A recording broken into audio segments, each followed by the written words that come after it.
নমস্কাৰ স্মৃতিৰ আখৰলৈ আপোনালোক স্বাগতম জনালোঁ। এতিয়া লাহেকৈ গৰম পৰিছে, ঔটেঙাবোৰ পকিছে।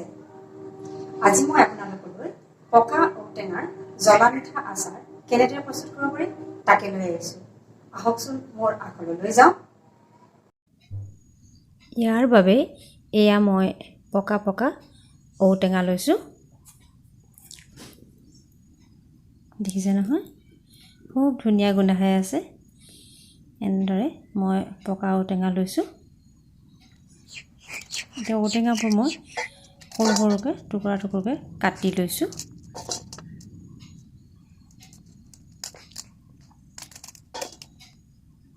কাটিবলৈ অসুবিধা হয় অলপ, কিন্তু খাবলৈ ইমান সোৱাদ হয়, গতিকে এই অসুবিধাসমূহ আমি পাৰ কৰিবই লাগিব। এয়া মই সৰু সৰুকৈ কাটি ল'লোঁ। এইকেইটা খুব ভালকৈ ধুই লৈছোঁ, আঁহবোৰ যাতে নাথাকে। এনেদৰে ভালদৰে ধুই ল'ব।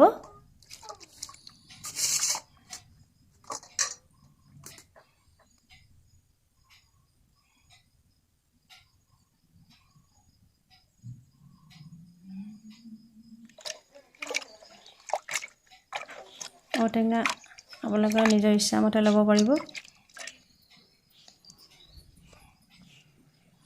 এটা মই ফুটা ফুটা খৰাহীত এইখিনি মই এতিয়া পানীখিনি যাবলৈ দিলোঁ।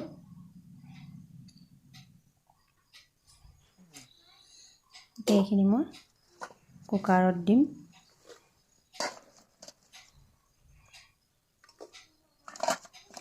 মোৰ পৰিমাণ অলপ সৰহ হ'ল, সেইকাৰণে দুটা কুকাৰত দিছোঁ।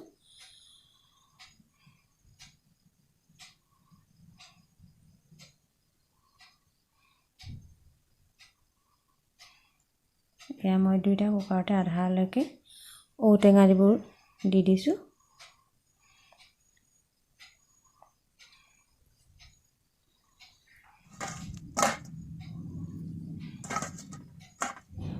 ধুওঁতে অলপ পানী থাকিলে, ইয়াত আমি বিশেষ পানী নিদিওঁ, সামান্য পানী দি এয়া মই গেছৰ ওপৰত তুলি দিলোঁ।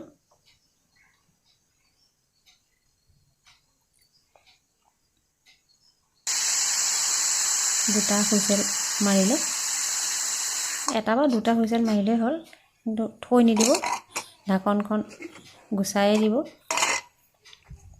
এয়া ৰং সলনি হৈ গ'ল, ঔটেঙাবোৰ এয়া আধা সিজা হ'ল। এয়া প্ৰায় 60% সিজি গ'ল। এইখিনি মই পুনৰ ফুটা ফুটা খৰাহীত এয়া মই উলিয়াই দিলোঁ। পানীখিনি যাবলৈ দিছোঁ। পানী তেনেকৈ নাছিলে, ঔটেঙা নিজৰ ৰসত সামান্য পানীতে এইখিনি সিজিলে। এইখিনি মই এতিয়া অলপ অলপ যিবিলাক টান টান আছিলে সেইবোৰ অলপ অলপ ষ্টীলৰ এটা ডাবৰত এনেদৰে মই খুন্দনা মাৰি এডালে অলপ থেতেলিয়াই দিছোঁ। গোটেইবোৰ প্ৰয়োজন নাই, কিছুমান অলপ অলপ বেছি টান যিবিলাক, তেনেকুৱাবিলাক অলপ থেতেলিয়াই দিব। কোমলবোৰ নেলাগেই, এনেদৰে থেতেলিয়াই দিব। এইবোৰ পাছত চুপি খাবলৈ খুব ভাল হয়।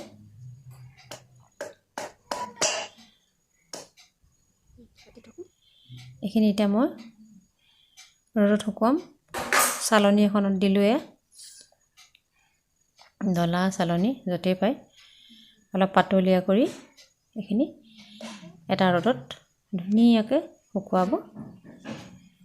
সম্পূৰ্ণ শুকুৱাব নালাগে, ভাল ৰ'দত 3 ঘণ্টামান শুকুৱালে হৈ যাব।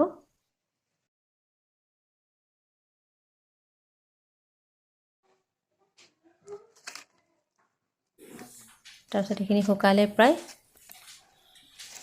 ধুনীয়াকৈ খুব সুন্দৰভাৱে শুকালে এইখিনি।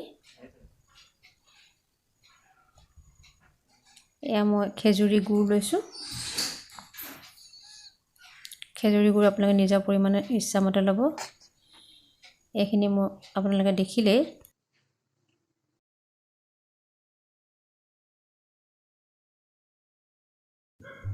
মছলা হিচাপে লৈছোঁ এয়া বগা জিৰা, ধনিয়া, কলা জিৰা, মিঠি, তেজপাত, আজোৱান, এয়া জলকীয়া চফৰ গুড়া আছে, তাক দিছোঁ মই। এইখিনি মই ধুনীয়াকৈ কম জুইত অকণমান ভাজি ল'লোঁ। এইখিনি মই আগতে ধুনীয়াকৈ ধুই শুকুৱাই থৈছিলোঁ। এইবোৰ এতিয়া মই কম জুইত অকণমান ভাজি ল'লোঁ। গোটেইখিনি জলকীয়া নিজৰ ইচ্ছামতে দিব। গুড় এয়া মই টুকুৰা টুকুৰকৈ কাটি লৈছোঁ। আৰু এয়া মছলা মই ইয়াত মিক্সিত খুন্দি ল'ম।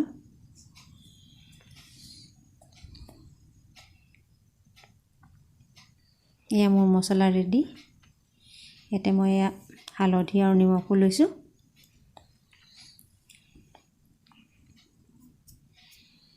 কেৰাহীত গৰম কৰিলোঁ। এয়া মিঠাতেল দিছোঁ।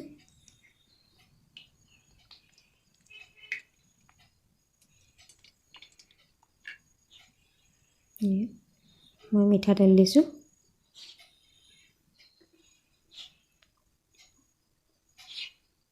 জুইটো কমাই ল'লোঁ।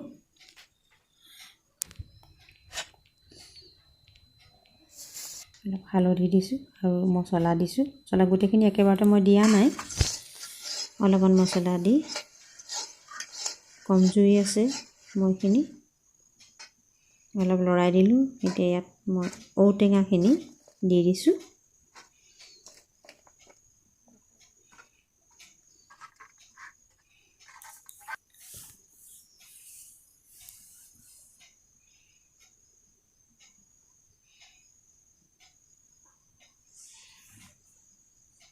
মোৰ এইখিনি 6টা ঔটেঙা আছিলে, সেইমতে মই গুড় দিছোঁ।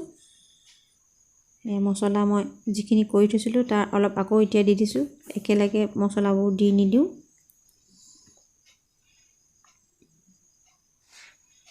এনেদৰে ভালদৰে লৰাই দিছোঁ। এতিয়া মই এই গুড়খিনি ইয়াত দি দিছোঁ। গুড়ৰ বদলি আপোনালোকে চেনিও দিব পাৰে, কিন্তু গুড়ে ৰংটো বেছি ধুনীয়া কৰে, খাবলৈও বেছি ভাল লাগে আৰু স্বাস্থ্যসন্মতো হয় চেনিতকৈ গুড়টো। এয়া লাহে লাহে গুড়খিনি গলি গৈছে, মই লৰাই আছোঁ। এনেদৰে লাহে লাহে লৰাই থাকিব লাগে। এয়া দেখিছেনে কিমান ধুনীয়া ৰং হৈছে। এইখিনি লাহেকৈ থৈ দিলে গুড়খিনিয়ে সামৰি ল'ব। বহুত দিন বছৰ দিয়াক থ'বৰ কাৰণে ভিনেগাৰ দিব পাৰে। গুড় দিলে এনেও প্ৰিজাৰ্ভেটিভৰ কামেই কৰে, বস্তু ভালে ৰাখে। সেইকাৰণে মই অকণমানহে দিছোঁ। এয়া চাওকচোন কি ধুনীয়া হৈছে। এইবোৰ থৈ দিলে পাছদিনাখনৰ পৰা খাব পৰাই হয়। এয়া মই বটলত ভৰাই থৈছোঁ। ডাঙৰ বটলে মোৰ এবটল হৈছে। এয়া আপোনালোকে এনেদৰে ঔটেঙাৰ আচাৰ বনাই নিজেও খাওক, আনকো খুৱাওক।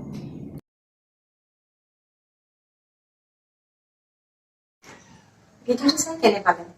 যদি ভাল লাগিলে তেন্তে মোৰ ভিডিঅ'টি লাইক কৰিব, কমেণ্ট কৰিব আৰু চেনেলটো ছাবস্ক্ৰাইব কৰিব। আজিলৈ আহোঁ। ধন্যবাদ।